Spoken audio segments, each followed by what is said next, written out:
गांडीव, पिनाक और सारंग, क्या आप जानते हैं ये कौन थे? तो बने रहिएगा हमारे व्लॉग में। आगे हम बताते हैं आपको ये तीन कौन थे। गांडीव का नाम आपने सुना होगा, पिनाक और सारंग कौन है ये हम आपको बताते हैं। तो फ्रेंड्स, जय श्री राम।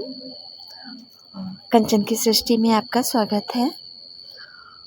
फ्रेंड्स, आज हम आए हैं सीतापुर के नीमसार मिश्रिक में, क्योंकि नीमसार को नैमिषारण्य वन को नीमसार बोला जाता है और मिश्रिक का अर्थ होता है और मिक्स किसी चीज़ का या मिश्रित कुछ। तो फ्रेंड्स, ये जो कुंड आप देख रहे हैं ये दधीची कुंड है और दधीची एक बहुत बड़े ऋषि थे और ये कुंड जो है 3 लोगों का जल मिला करके इस कुंड में डाला गया है।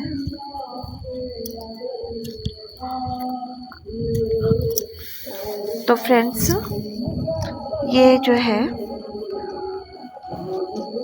दधीची ऋषि को आशीर्वाद था।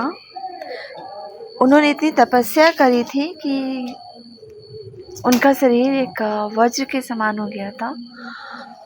तो एक राक्षस था वृत्तासुर, उसको मारने के लिए वो ऐसे किसी चीज़ से नहीं मरता।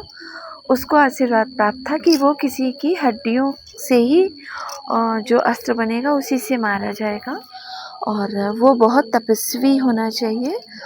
और तो ऋषि दधीची से भगवान इंद्र ने उनकी हड्डियां मांगी थी वज्र बनाने के लिए। तो फ्रेंड्स, वज्र बनाने के लिए एक पूरा शरीर। और फ्रेंड्स, जब दधीची ऋषि ने अपने शरीर का दान किया था तो उनकी आयु 27-28 वर्ष थी और उनकी धर्मपत्नी प्रेग्नेंट थी, यानी कि पेट से थी, गर्भवती थी। तो फ्रेंड्स, जब उनसे मांगा गया तो उन्होंने अपने शरीर में नमक लगा करके बैठ गए थे और गाय से अपने शरीर को चटवाया था और जिसके बाद उनकी हड्डियां निकली।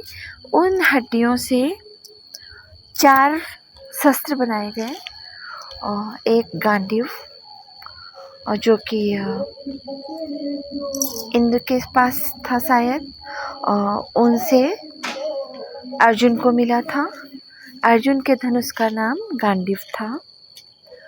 एक पिनाक जो कि धनुष शंकर जी को मिला था और परशुराम ने शंकर जी से तपस्या प्राप्त की थी जब, तो उनसे वो धनुष परशुराम जी को मिल गया था पिनाक। जो धनुष जनकपुरी में रखा गया था, जिसको सीता रोज उठाती थी, रखती थी, बस वो उस धनुष में डोर चढ़ा नहीं पाती थी, यानी कि प्रत्यंचा चढ़ा नहीं पाती थी, लेकिन सीता जी उठा लेती थी। और इसी धनुष में से राम और सीता का विवाह हुआ था। तो ये पिनाक धनुष था जो कि वो वहीं टूट गया था जब परशुराम जी की और लक्ष्मण जी की काफ़ी फेमस झगड़ा है, आप लोगों ने सुना होगा। पिनाक वहीं ख़त्म हो गया। अब बचा सारंग। सारंग से रावण मारा गया था। राम जी के धनुष का नाम सारंग था, क्योंकि ये ब्राह्मण थे दधीची और इन्होंने भी बहुत सारे पुण्य किए थे और रावण भी बहुत सारे पुण्य किया था। तो रावण ब्राह्मण था, बहुत ही ज्ञानी था।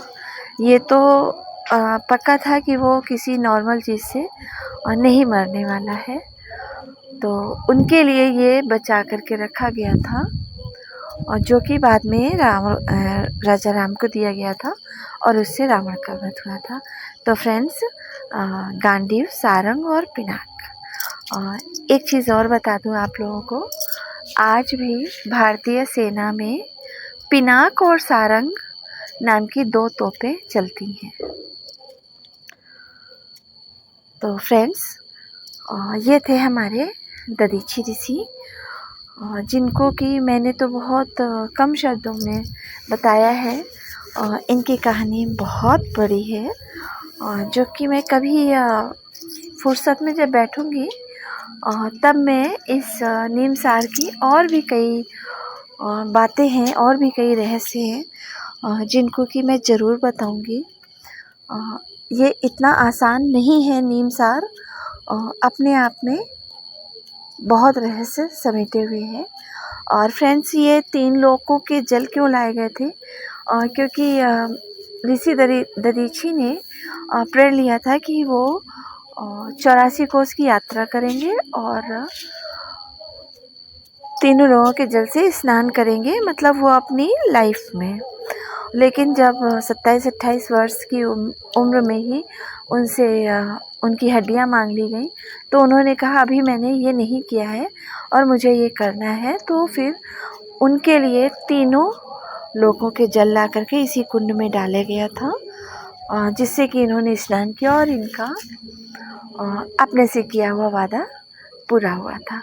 इसलिए ये मिश्रिक नाम पड़ा है।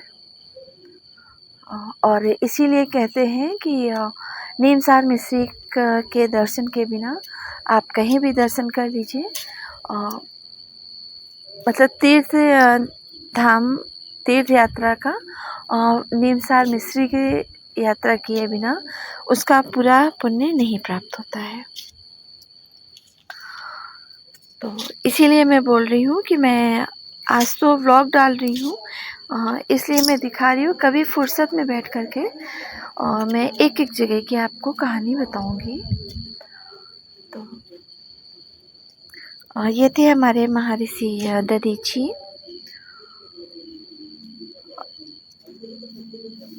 यहाँ पर इस मंदिर में इनके पूरे परिवार की मूर्ति बनी हुई है। और यहाँ पर एक शंकर जी का भी मंदिर है, जो कि नैमिषारण्य में फ्रेंड्स आपको हर भगवान मिलेंगे, हर ऋषि मिलेंगे। आप किसी मंदिर में जाएंगे, वहाँ आपको सिर्फ भगवान मिलेंगे। यहाँ ऋषियों की तपोस्थली ही है, यहाँ आपको सारे ऋषि मिलेंगे। तो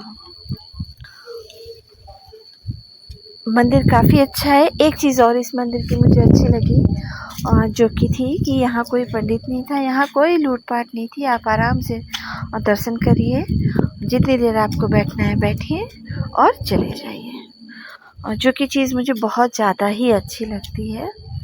और अगर आपको मेरा व्लॉग भी अच्छा लगा हो, मेरे द्वारा दी गई जानकारी अच्छी लगी हो, तो फ्रेंड प्लीज़ हमारे चैनल को सब्सक्राइब कर लीजिएगा, वीडियो को लाइक करिएगा और भी सबके साथ शेयर करिएगा। हम आपको मिलते हैं किसी नए व्लॉग के साथ में। इसी को कंप्लीट करेंगे फ्रेंड्स कल, क्योंकि आज काफ़ी बड़ी हो जाएगी वीडियो, इसलिए आज नहीं, कल मैं ज़रूर इसको कंप्लीट करूँगी। तो फ्रेंड्स, मिलते हैं फिर अपने कल के व्लॉग में।